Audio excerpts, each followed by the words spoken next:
Hello everyone, welcome back to my channel. I'm Brittany if you're new here. I'm so excited for today's video because this is something I've been wanting to try for over a year and I'm finally getting around to it. I'm going to show you how to make holographic chocolate.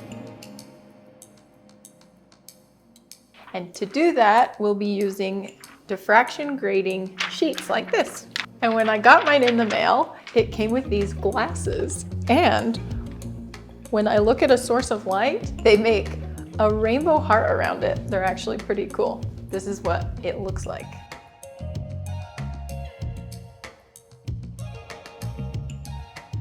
So we'll be using the diffraction grating sheets to actually mold our chocolate to make it holographic.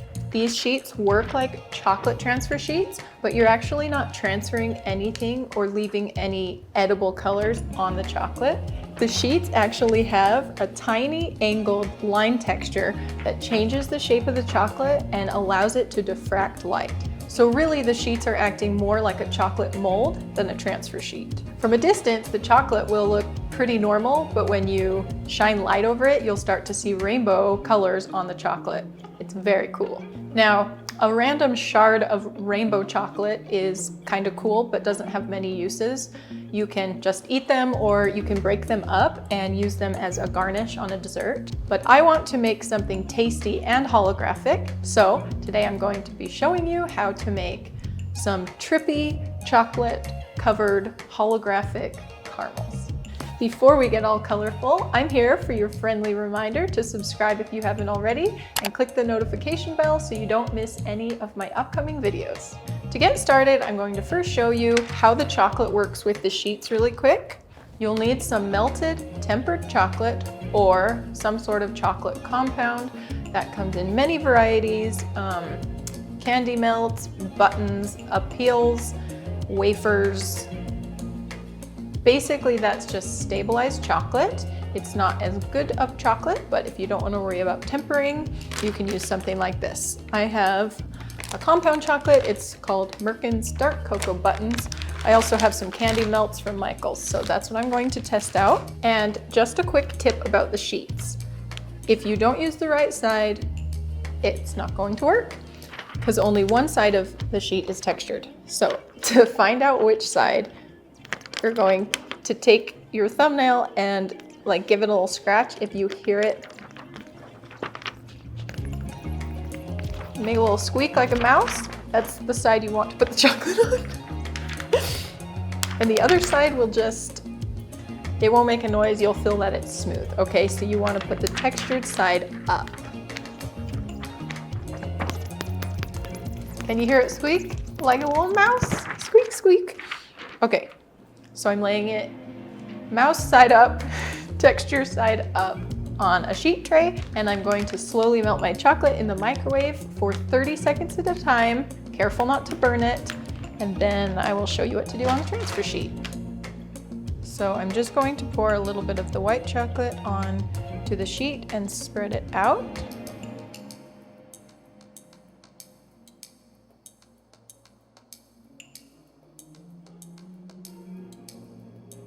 I guess if you want it to be flat, you can use an offset spatula to make it smooth. But really, I'm just making these to show you kind of how the sheets work before we make the caramels. And now I'm just letting the chocolate set up a little bit. If you want both sides to be holographic, you could take another sheet and lay it on top and press it down. And then no matter what side of the chocolate you're looking at, it would be, holographic. But this time for me, I'm just going to do one side just to show you what it looks like. And I've never tried out the white chocolate, so I want to see how it turns out. Okay, now let's see how they turned out.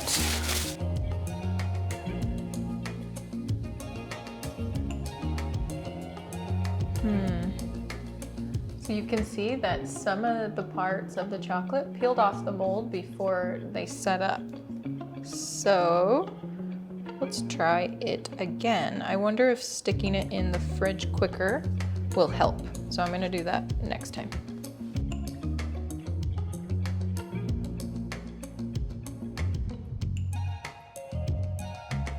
All right, so it only takes like a minute in the freezer.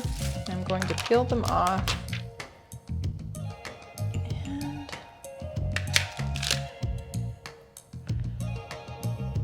And they're still a little patchy, but here's how they look. There's a few missing spots, as you can see, but I'm going to try to make a sheet one more time, but this time I'm putting the chocolate down first and putting the sheet over top. I'm wondering if that might help get the chocolate into all the grooves better. Not sure, but going to try. Gotta make sure I have the right side. I'm going to lay it down in the center and smooth it to one side and then smooth it to the other. I'm kind of pressing in to make sure it's getting in those tiny grooves. Now I'll just set it in the freezer till it sets up and we'll see how it turned out. Oh no, it looks like this whole section pulled off, but actually, even though it looks like it pulled off, it actually got the majority of the chocolate. So I think laying the sheet on top of the chocolate seems to do a better job than pouring it over top for some reason. I think maybe pressing it in with your hands really does help get it into the tiny little grooves a lot better. So just something to note.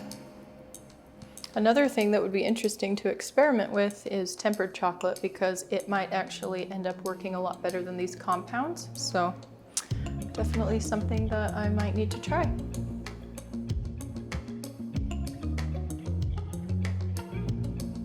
So the first thing I'm doing is taking some warm caramel. You can use homemade or you can just buy it in a brick. This is Peter's caramel, which I'll link down below, along with all the other supplies I'm using in this video.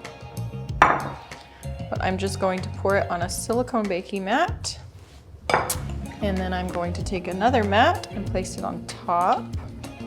And I'm just going to smash it down. Basically, I'm just making a thin layer, not too thin, just a layer of caramel, like a caramel sheet, I guess you could call it. And I'm going to put that in the fridge to set up.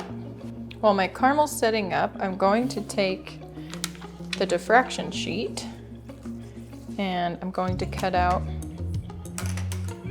a strip that I'll put my dipped caramels on. And then I'm going to cut out some smaller squares that will cover the top of my caramels.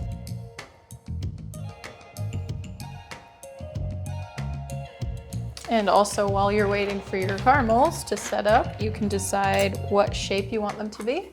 When I have the sheet of caramel, I can cut them into little squares, or I can use cookie cutters to make some round caramels.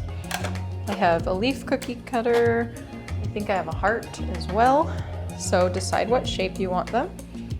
When your caramel's all set up, you'll just take it out of the fridge, pull off the top silicone mat, and make it whatever shapes you want. So I'm going to do some squares, some circles, maybe try with these ones. So cut them up into small pieces, make sure they're smaller than the squares you cut.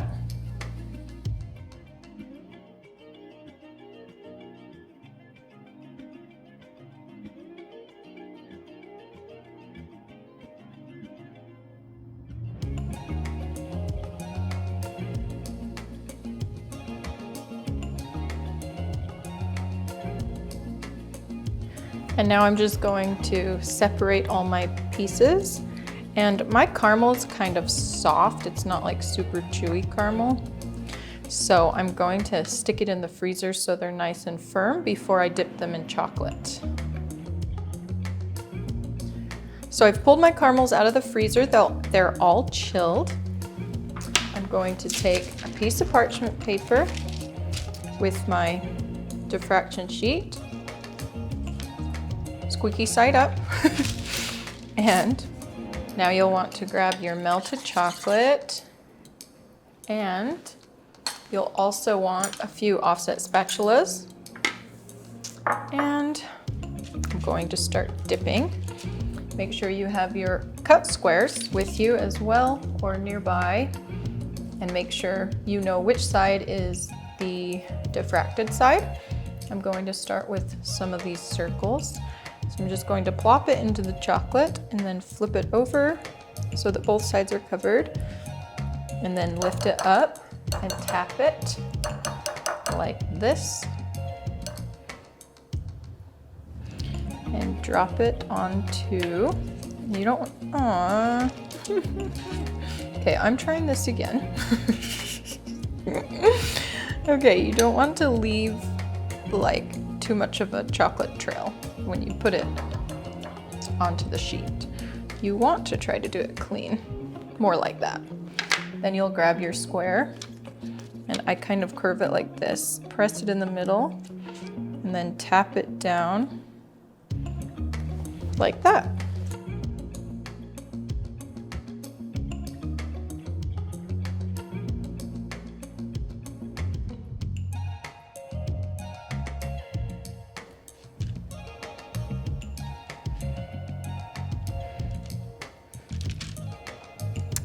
And my caramels are starting to bend, so honestly, the colder they are, the better.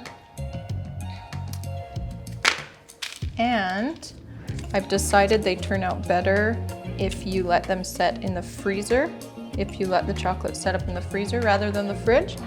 So I'm going to place them in the freezer and pull them out when they're done. And it only takes like a minute for your chocolate to set in the freezer. And you can peel off the tops. And this is how they turned out.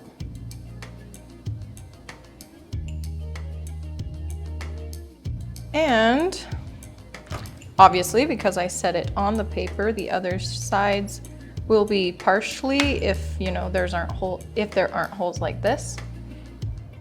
So let me show you. So both sides are nice and holographic. But if you don't want to bother or waste the sheet, you can just do the top holographic if you want. But it's kind of fun to have both sides, but with hand-dipped chocolates like this, I mean, some of the caramel's showing through, so they're not perfect, but if you're making a lot, you might not want to waste your sheet, and you can just put these on parchment paper and then put the holographic sheet on top. So I'm just going to finish up the rest of mine, and I will show you how they turn out.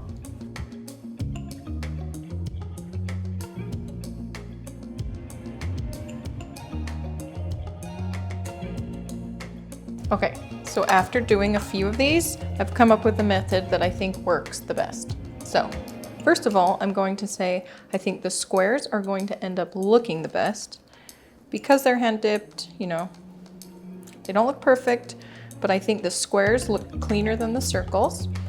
I'm highly doubting the hearts are gonna look good, or the leaves, so I'm telling you this now. But so I think the best way to get it off the offset spatula is to tip it until it falls, and then it lands clean, and then take this and put it on.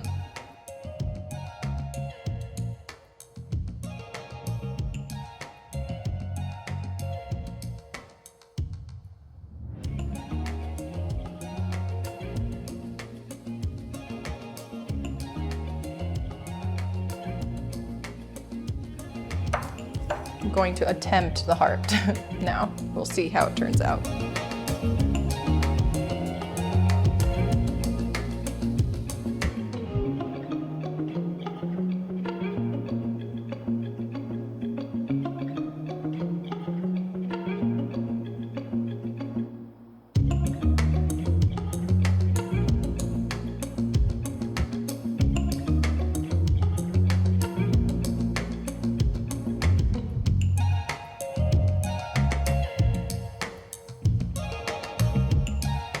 All right, so here are my key takeaways after trying these diffraction sheets for the first time with chocolate, especially hand-dipped chocolates.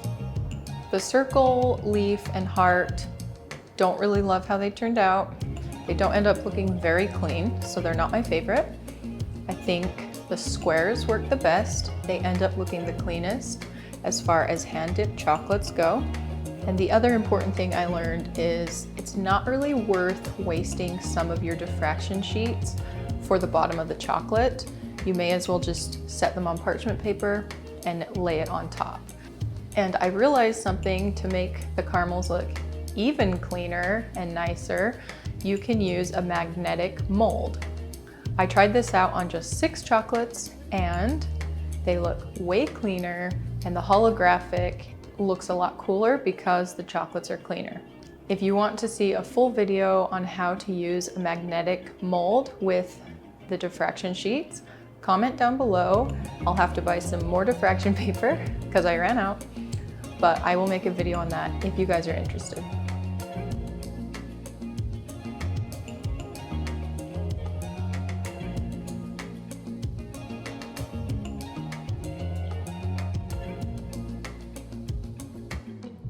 So as you can see with the caramels, the diffraction sheets work similarly to chocolate transfer sheets or acetate. So anything you can make with those things, you can also make with the diffraction sheets and make holographic.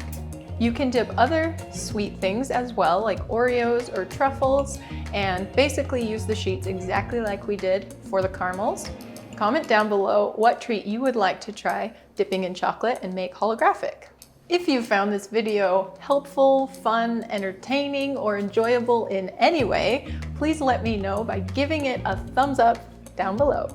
If you haven't subscribed yet, today's the day. And to learn something else that's sweet, go ahead and click on one of these thumbnails. Thank you so much for watching. I will see you in 1 week. Bye.